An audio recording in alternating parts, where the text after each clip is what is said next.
O apóstolo Paulo, escrevendo aos Colossenses, orienta pelo Espírito Santo. No capítulo 3, a partir do verso 17, ele diz: e tudo o que fizerem, seja em palavra, seja em ação, façam em nome do Senhor Jesus, dando por ele graças a Deus Pai. Tudo o que fizerem. O que significa o tudo o que fizerem? Ele não estava restringindo isso a atividades espirituais. Quando vocês orarem, orem em nome de Jesus, embora também a gente tenha que fazer isso. Ele não estava restringindo isso a uma atividade ministerial. Quando você for orar por cura ou expulsar demônios, faça em nome de Jesus. E é lógico que também temos que fazer isso. Mas ele traz para dentro do escopo das coisas que devemos fazer para o Senhor, em nome do Senhor, o seguinte, verso 18. Esposas, que cada uma de vocês se sujeite ao seu próprio marido, como convém no Senhor. Maridos, que cada um de vocês ame a sua esposa e não a trate com amargura. Filhos, em tudo obedeçam seus pais, pois fazer isso é agradável diante do Senhor. Pais, não irritem os seus filhos, para que eles não fiquem desanimados. Servos, obedeçam em tudo aos seus senhores aqui na terra, não servindo apenas quando estão sendo vigiados, visando somente agradar pessoas, mas com sinceridade de coração, temendo ao Senhor. Tudo o que fizerem, façam de todo o coração, como para o Senhor e não para as pessoas, sabendo que receberão do Senhor a recompensa da herança. É a Cristo Senhor que vocês estão servindo. Quando eu olho para esse texto, fazer tudo em nome do Senhor Jesus não se limita a atividades espirituais ou ministeriais, mas envolve a forma como vivemos família, a maneira como trabalhamos, porque o cristianismo é abrangente e ele, vivido de forma integral, deve cobrir todos os ângulos, todas as áreas da nossa vida. Por isso, eu e você precisamos entender a importância de como devemos nos conduzir em cada área. Por exemplo, começando pela primeira coisa destacada por Paulo, o cristianismo tem que ser vivido na família. O evangelho deve ser vivido na família. A nossa fé começa dentro de casa. Ali ela deve ser cultivada, ali ela deve ser ensinada, ali ela deve ser praticada. E quando olho para as Escrituras, vejam pessoas que, ao não respeitarem as advertências de Deus, entram no lugar perigoso quando falamos em termos do que é viver a fé. Por exemplo, em 1 Timóteo, capítulo 5, verso 8, o apóstolo Paulo, de uma maneira muito clara, fala de pessoas que negam a fé. Como? Quando elas deixam de exercer cuidado para com seus familiares. Porque a fé envolve o cuidado familiar. Então, a deliberada negligência, ela agride e ela fere a fé. Em 1 de Pedro, no capítulo 3, no verso 7, o apóstolo diz que os maridos devem tratar suas esposas com honra, como vaso mais frágil. E ele termina dizendo assim, para que não sejam impedidas as vossas orações. Se pensamos apenas em investir na vida de oração, mas não no cuidado com a família, essa negligência familiar vai acabar anulando a vida de oração. Orações podem ser impedidas, elas podem deixar de produzir resultado, porque estamos falhando num outro aspecto do evangelho. E a fé, ela não pode ser vivida apenas de forma isolada num dos seus aspectos, quando o cristianismo é integral, envolve também a nossa família. É por isso que nas Escrituras temos ordens dadas aos cônjuges. Por que o marido deve amar sua esposa, a esposa sujeitar-se ao marido, porque os pais devem orientar seus filhos no caminho do Senhor e não irritá-los, porque os filhos devem obedecer aos pais. Se isso for negligenciado, o evangelho também será. O cristianismo também tem que ser vivido no trabalho.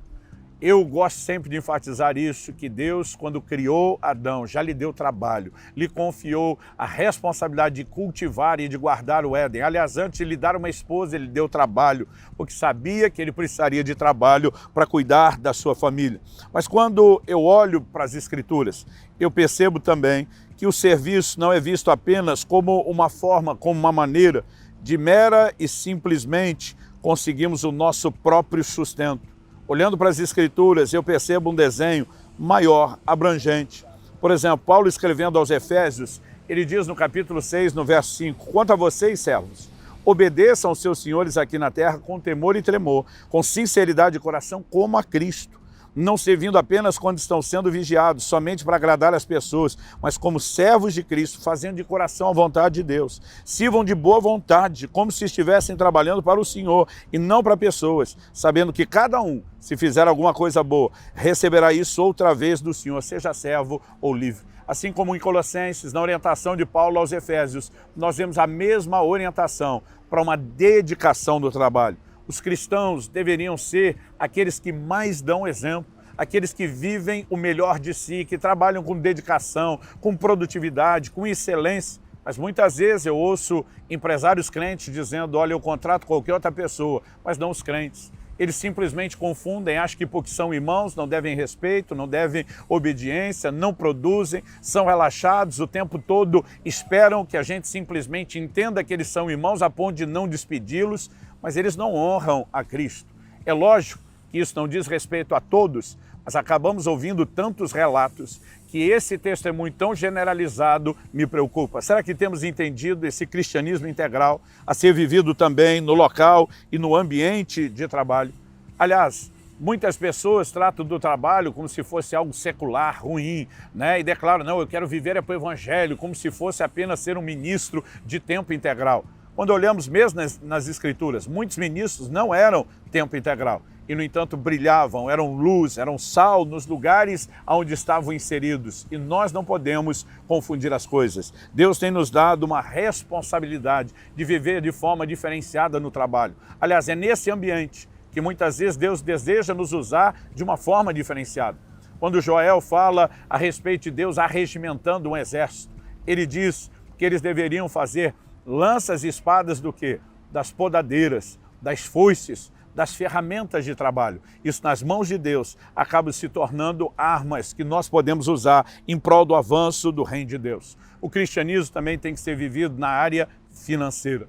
Quando eu olho para a palavra de Deus, eu percebo que os cristãos deveriam viver uma conduta honesta. Por exemplo, em Provérbios capítulo 16, verso 8, a Bíblia diz, melhor é o pouco, havendo justiça, do que grandes rendimentos com a injustiça. Nenhum de nós deveria negociar princípios de integridade, de honestidade na nossa conduta financeira ou no ambiente dos nossos negócios, mas infelizmente muitos o fazem. Em Efésios 4, 28, na NVT nós lemos, use as mãos para trabalhar com empenho e honestidade. E o texto vai dizer que dessa forma nós teremos o suficiente não só para nós, mas para abençoar o necessitado.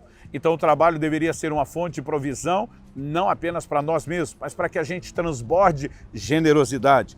Também podemos olhar para aquilo que a Bíblia ensina sobre a questão da contribuição, que deve ser tanto contínua quanto voluntária. Em 1 Coríntios, capítulo 16, já no verso 1, Paulo diz, no primeiro dia da semana, cada um de vocês separe uma quantia conforme a sua prosperidade. Ele está falando de se organizar para uma contribuição que seria feita.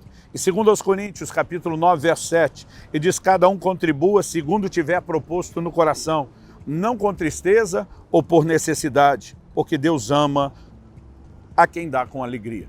Além da contribuição, além da honestidade, precisamos entender a responsabilidade que todo cristão carrega, por causa de uma ordenança de Jesus, de também pagar impostos. Eu sei que esse não é o assunto que mais empolga as pessoas, mas Jesus disse em Mateus 22, 21, deem, pois, a César o que é de César e a Deus o que é de Deus. Assim como Deus tem um percentual dos nossos ganhos que pertence a Ele como a nossa contribuição, César, o Estado, tem uma fatia percentual proporcional aos nossos ganhos que deve ser pago na forma de imposto.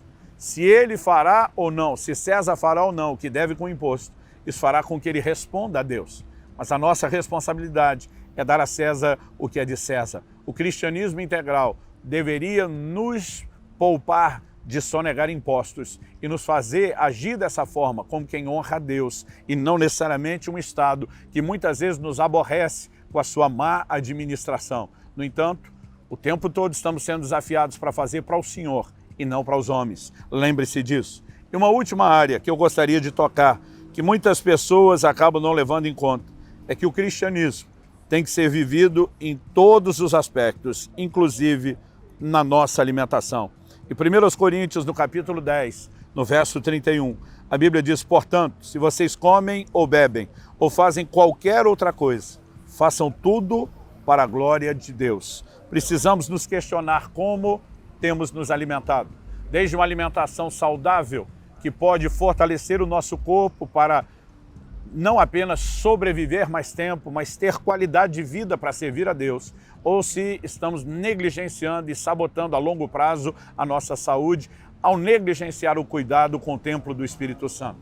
Precisamos medir não apenas a qualidade do que comemos, mas a quantidade, nos questionando, estou glorificando a Deus se eu entro, por exemplo, no terreno da gula? Há muitos desdobramentos dessas áreas onde o Evangelho deve ser vivido. E eu e você precisamos ter o cuidado de cobrir todos os ângulos. Eu sei que muitas vezes determinadas dessas áreas que abordei já podem ter sido tratadas, enquanto outras ainda estão em tratamento na nossa vida. Mas nós não podemos, em nome de cobrir a cabeça, descobrir o pé. Tem gente que quando arruma a vida espiritual bagunça o aspecto prático e vice-versa. Nós precisamos ter um olhar atento e com equilíbrio edificar esse cristianismo completo, abrangente, que toca todas as áreas da nossa vida, a ponto de ser classificado como integral. Viva o Evangelho completo. Viva o Evangelho completo no seu ser completo, em todas as áreas da sua vida. E dessa forma, você também se tornará um instrumento para a glória de Deus.